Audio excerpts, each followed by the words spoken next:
السلام عليكم ورحمة الله وبركاته. maanta waxaan isoo jeedinaynaa casharkeena cilmiga bulshada. Casharka labaad, muuqaalka dabiiciga ah ee dalkeena Soomaaliya. Maxaad ka taqaanaa muuqaalka dabiiciga ah ee dalkeena Soomaaliya?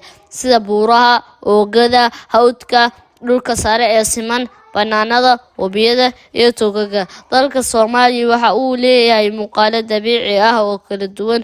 Dhanka waqooyi, dhul siman oo ballaaran oo u dhow badda ayaa barbar yaal xeebta gacanka cadmeed. Dhulkan oo dhanka galbeed balliciisu yahay 12 kiiloomitir, dhanka birina 2 kiiloomitir, waxaana loo yaqaan guban. Guban waxaa loogu bixiyey kuleyl badnaan iyo roob yaraan, sababta oo ah waxaa daboolay dhir geed gaab ah oo teel ah, biyo mareena aan qoto dheerayn, wayna qalalan yihiin xilliyada oo dhan xilliga roobka mooyaane. Beero, webiga Shabeelle, webiga Jubba, buurta Sulad, tog.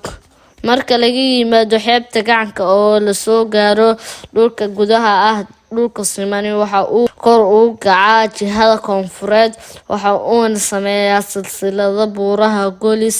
Silsiladahan buuraha ahi waxa ay kasoo fidaan waqooyi galbeed ee dalka Itoobiya, barina ilaa finta geeska Afrika, waxa ayna ku dhamaadaan Ras Casayr.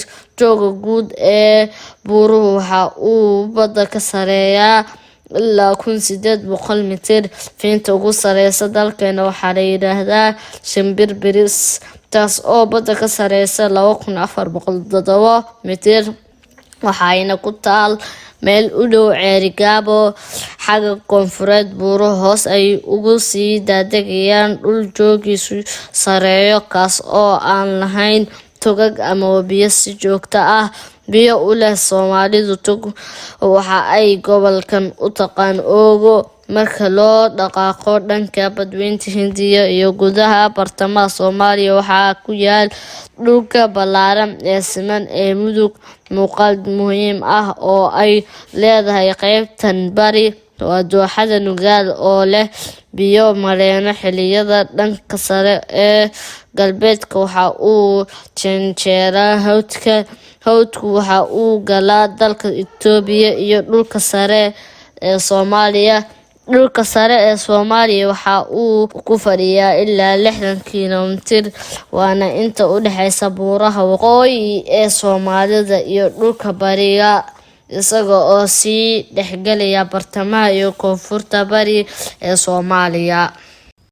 barqadi ninkii baar fariisto beeniyo sheeka baafinayo barqadi ninkii baar fariisto beeniyo sheeka baafinayo gajiyo bakhtiyo basaasto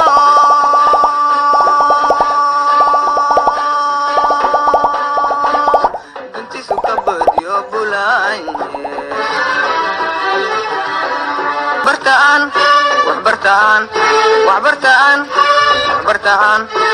bartaan barwaaqo gaarane.